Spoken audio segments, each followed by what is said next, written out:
अबे साले, 2 कौड़ी के इंस्पेक्टर, तू मुझ पे हाथ उठेगा? तेरी इतनी हिम्मत? तू अगर इंस्पेक्टर है तो मैं आईपीएस हूँ।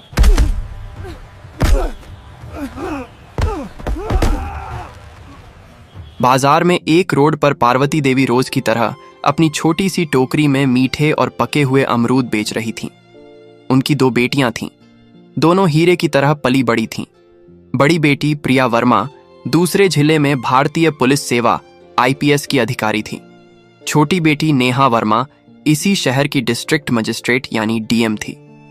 पार्वती देवी को अपनी बेटियों पर बहुत गर्व था। जब भी कोई पूछता, अम्मा आपकी बेटियां क्या करती हैं, तो उनका सीना गर्व से चौड़ा हो जाता। वह कहती, एक जिले में कानून व्यवस्था संभालती है और दूसरी जिले की मालकिन है। लेकिन पार्वती देवी आज भी कभी कभी बाजार में अमरूद बेचने बैठ जाती, पर अपनी बेटियों को कभी नहीं बताती। सब कुछ ठीक चल रहा था। तभी एक इंस्पेक्टर, जिसका नाम दीपक राय था, अपनी बुलेट मोटरसाइकिल पर वहां आया। उसने बाइक सड़क किनारे रोकी और सीधा पार्वती देवी की टोकरी के पास आकर खड़ा हो गया। दीपक ने टोकरी में से एक अमरूद उठाया और बिना कुछ कहे मुंह में डाल लिया। पार्वती देवी थोड़ी सकुचाई और बोली, साहब अमरूद बहुत रसीले हैं, आप चाहें तो वजन कर दूं। दीपक राय ने अकड़ते हुए जवाब दिया, अरे देना 1 किलो जल्दी।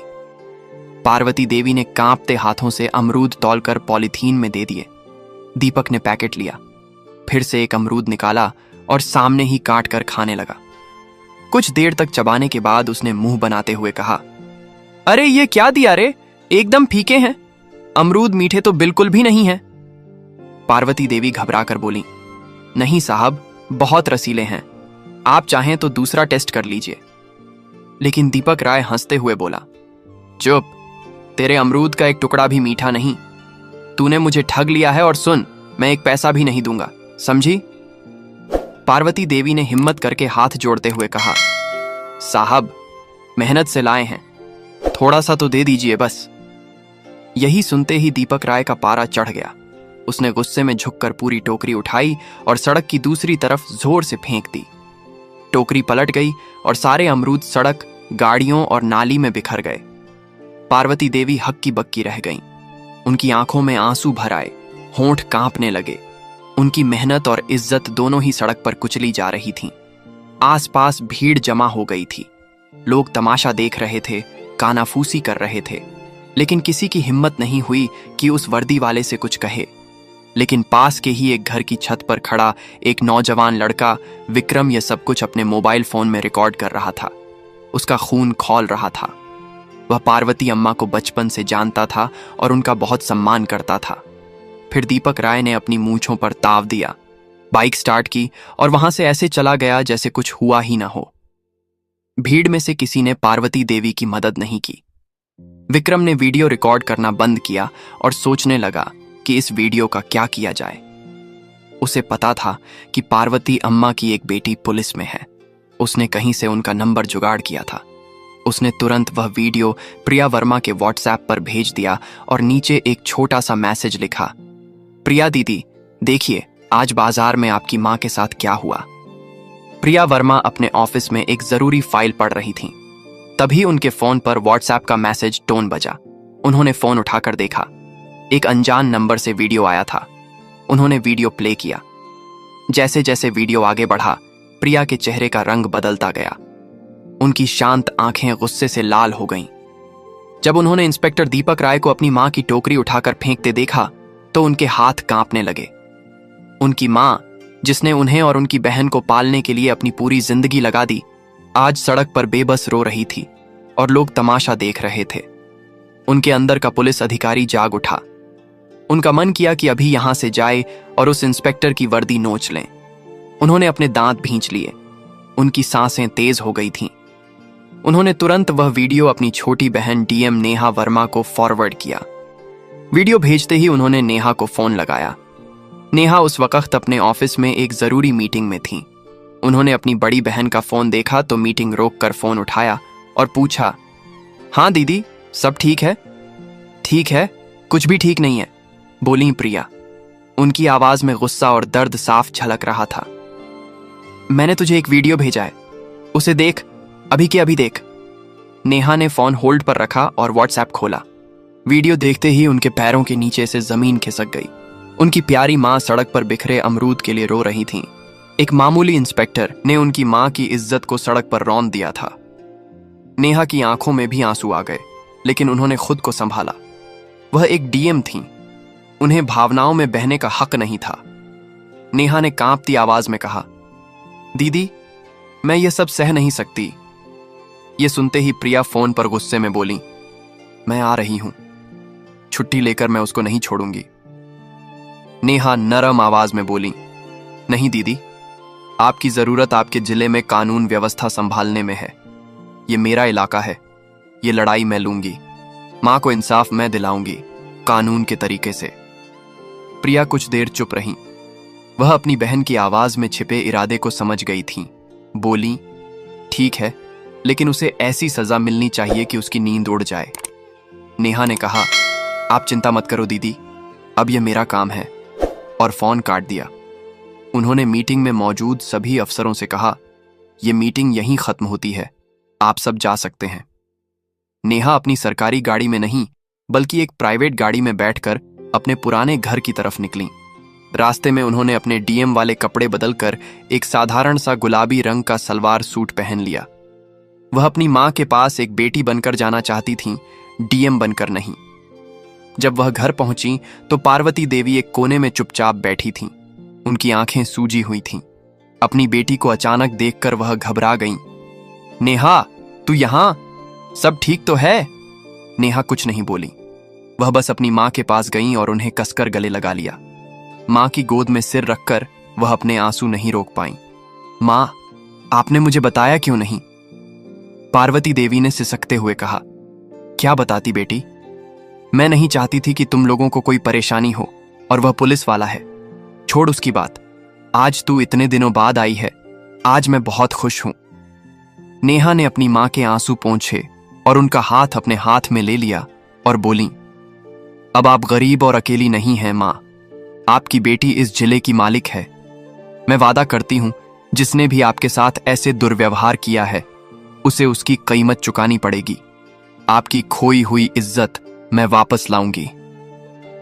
पार्वती देवी ने अपनी बेटी की आंखों में एक अलग ही आत्मविश्वास देखा। वह बस चुपचाप उसे देखती रही। उस रात नेहा ने एक पूरा प्लान बनाया।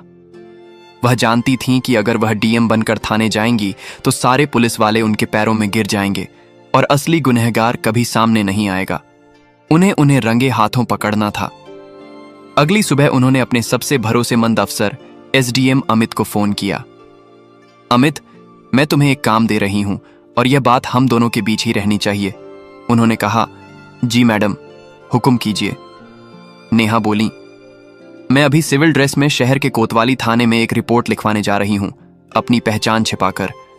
मैं चाहती हूं कि तुम ठीक 2 घंटे बाद जिले के ईएसपी, डीएसपी और बाकी बड़े पुलिस अफसरों की टीम के साथ थाने पहुंचो।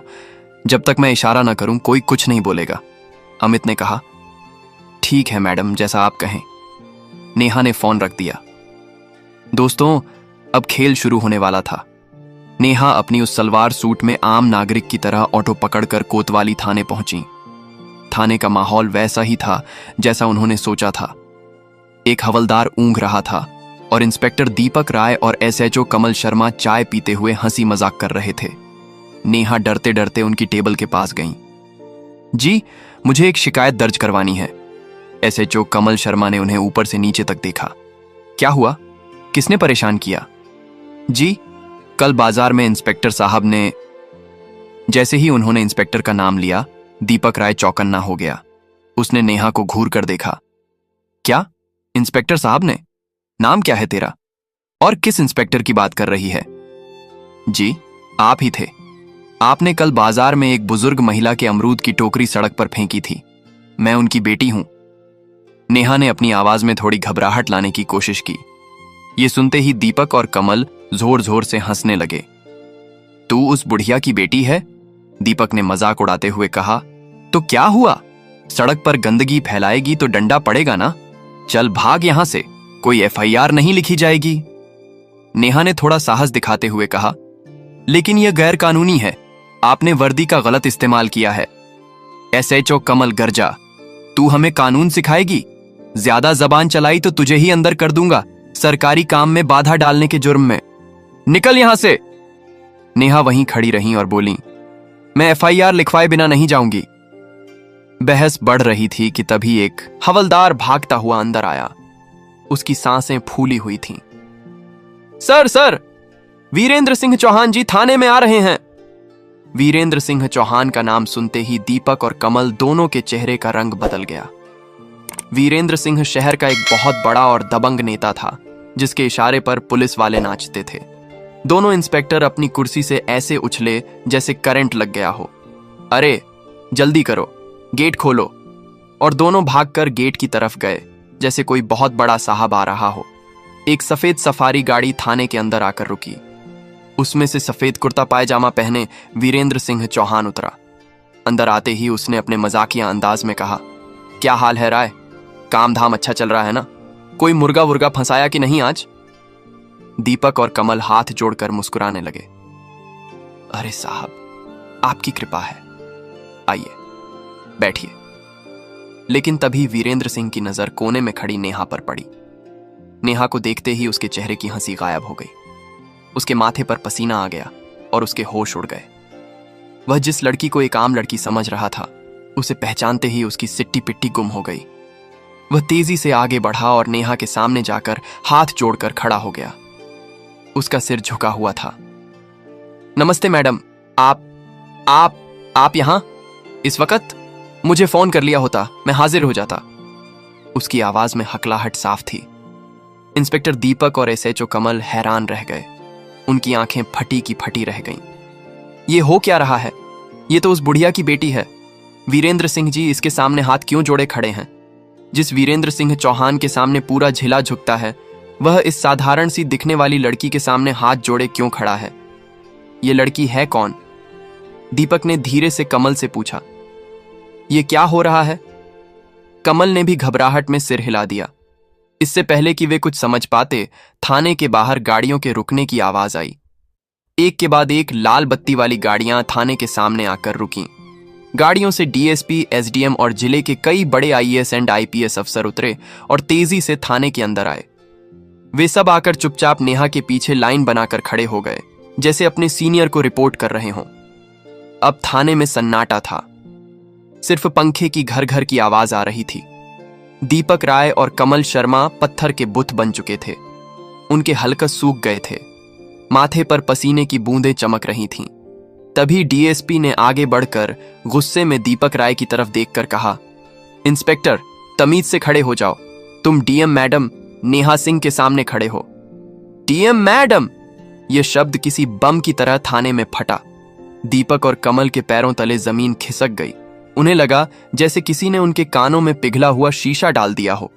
वे कांपते हुए नेहा को देखने लगे, जिसे वे कुछ देर पहले अमरूद वाली की बेटी कहकर बेइज्जत कर रहे थे। नेहा की आंखों में अब एक आम लड़की की घबराहट नहीं, बल्कि एक डिस्ट्रिक्ट मैजिस्ट्रेट का रौब और गुस्सा था। उन्होंने अपनी ठंडी और कड़क आवाज में कहा, इंस्पेक्टर दीपक राय और एसएचओ कमल शर्मा, दोनों की आत्मा तक कांप गई।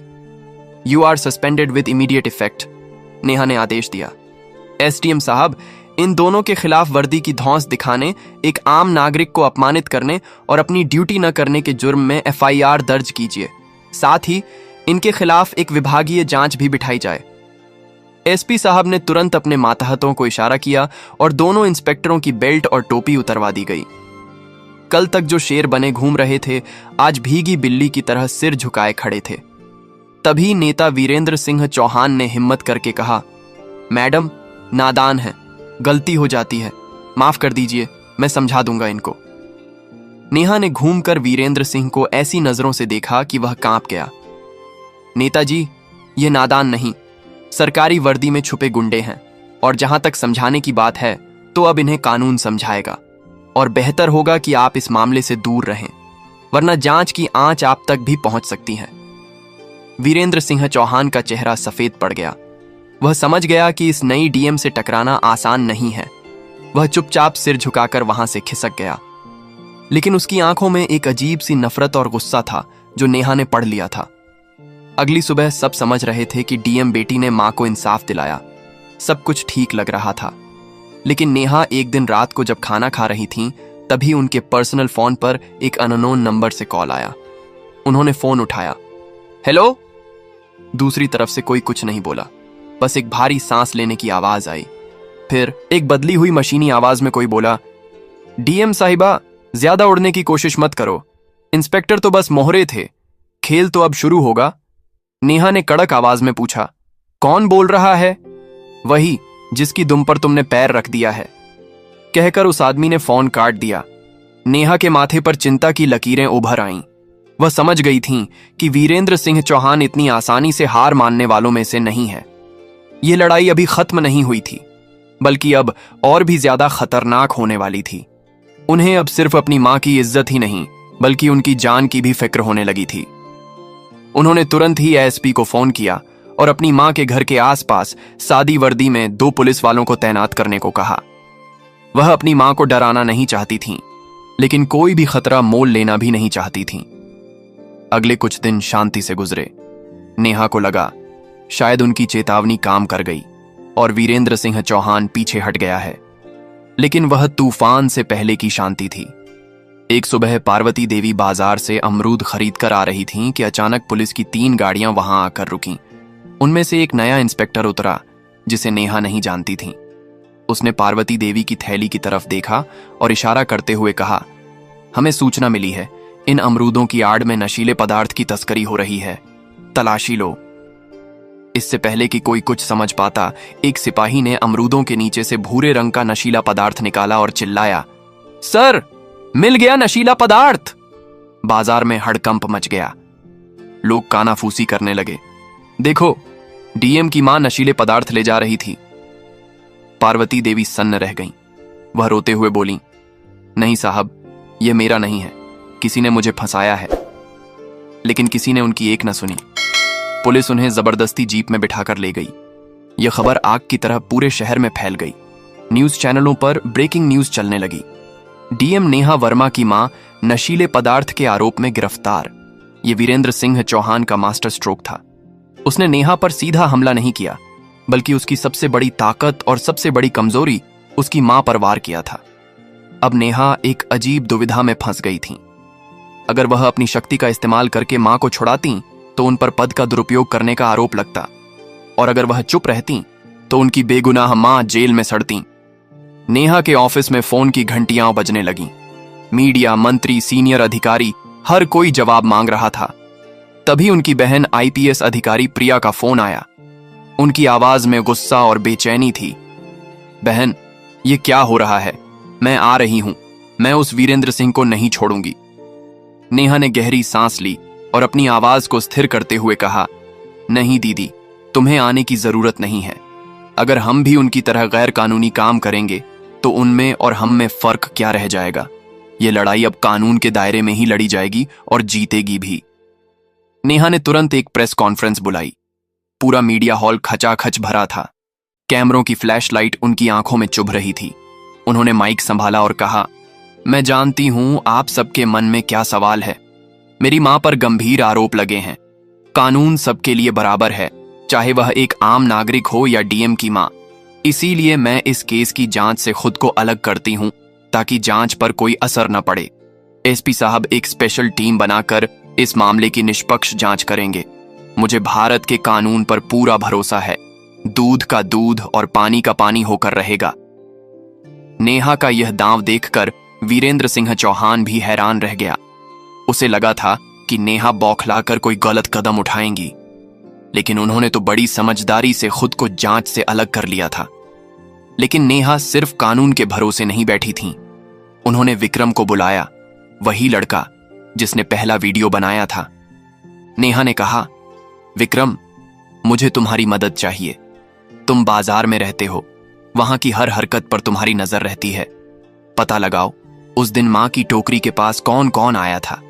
कोई भी अजीब हरकत, कोई भी नया चेहरा, मुझे हर छोटी बड़ी जानकारी चाहिए। विक्रम अपनी डीएम दीदी की मदद करने के लिए तुरंत तैयार हो गया। उसने बाजार के दूसरे दुकानदारों और अपने दोस्तों से पूछताछ शुरू कर दी। 2 दिन की कड़ी मेहनत के बाद उसे एक सुराग मिला।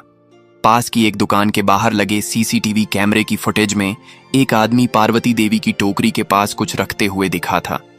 उसका चेहरा साफ नहीं था, लेकिन वह वही आदमी था जिसे लोगों ने सस्पेंड हुए इंस्पेक्टर दीपक राय के साथ कई बार देखा था। सबूत मिल चुका था। यह सारा खेल वीरेंद्र सिंह चौहान ने अपने पिट्ठू सस्पेंड हुए इंस्पेक्टरों के जरिए रचा था। अब बारी नेहा की थी। उन्होंने एएसपी के साथ मिलकर एक जाल बिछाया। उन्होंने यह झूठी खबर फैलाई कि सीसीटीवी फुटेज में नशीला पदार्थ रखने वाले का चेहरा साफ साफ आ गया है और पुलिस उसे पकड़ने ही वाली है। यह खबर सुनते ही वीरेंद्र सिंह चौहान के कैंप में खलबली मच गई। उसने तुरंत दीपक राय को फोन किया। वह आदमी पकड़ा नहीं जाना चाहिए, उसको कुछ करो वरना हम सब पकड़े जाएंगे। वीरेंद्र सिंह को नहीं पता था कि उसका फोन पहले से ही पुलिस के सर्विलांस पर था। दीपक राय और कमल शर्मा उस आदमी को ठिकाने लगाने के लिए जैसे ही शहर के बाहर एक सुनसान जगह पर पहुंचे, नेहा और एएसपी ने अपनी पूरी टीम के साथ उन्हें घेर लिया। रंगे हाथों पकड़े जाने पर दोनों ने वीरेंद्र सिंह चौहान के खिलाफ अपना मुंह खोल दिया। अगली सुबह जब वीरेंद्र सिंह चौहान अपने घर पर बैठकर चाय पी रहा था और अपनी जीत का जश्न मनाने की सोच रहा था, तभी दरवाजे पर जोरदार दस्तक हुई। उसने दरवाजा खोला तो सामने डीएम नेहा वर्मा, एसपी और भारी पुलिस फोर्स को देखकर उसके होश उड़ गए। वह हकलाते हुए बोला, यह क्या हो रहा है मैडम? नेहा ने अपनी आंखों में इस्पात जैसी कठोरता कहा, खेल खत्म हो गया नेताजी, आपके मोहरे पकड़े जा चुके हैं और उन्होंने आपके सारे राज उगल दिए हैं। आपके पास कोई सबूत नहीं है, वीरेंद्र सिंह चिल्लाया। आप मुझे हाथ नहीं लगा सकती। एसपी ने आगे बढ़कर उसके हाथ में अरेस्ट वारंट थमाते हुए कहा, हमारे पास आपकी फोन रिकॉर्डिंग है जिसमें आप षड्यंत्र रच रहे थे।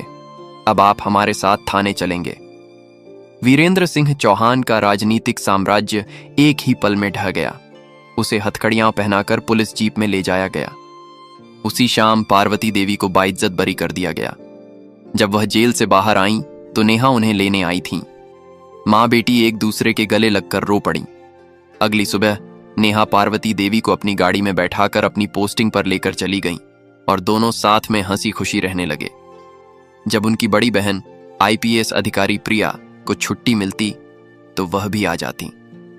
तीनों साथ में हंसी खुशी रहते। तो दोस्तों, यह कहानी केवल मनोरंजन और शिक्षा के उद्देश्य से बनाई गई है। इसमें दिखाए गए सभी पात्र, घटनाएं और संवाद काल्पनिक हैं। किसी भी वास्तविक व्यक्ति, संस्था या घटना से इनका कोई संबंध नहीं है। कृपया इसे केवल कहानी के रूप में देखें और इसका आनंद लें। हम किसी की भावनाओं को ठेस पहुंचाना नहीं चाहते। अगर आपको यह कहानी पसंद आई हो तो इसे लाइक करें और ज्यादा से ज्यादा लोगों तक शेयर करें। कमेंट करके बताएं कौन सा कदम सबसे अच्छा लगा और हमारे चैनल स्टोरी दर्पण को सब्सक्राइब करना ना भूलें, क्योंकि हम आपके लिए ऐसे ही प्रेरणादायक कहानियां लाते रहेंगे। धन्यवाद।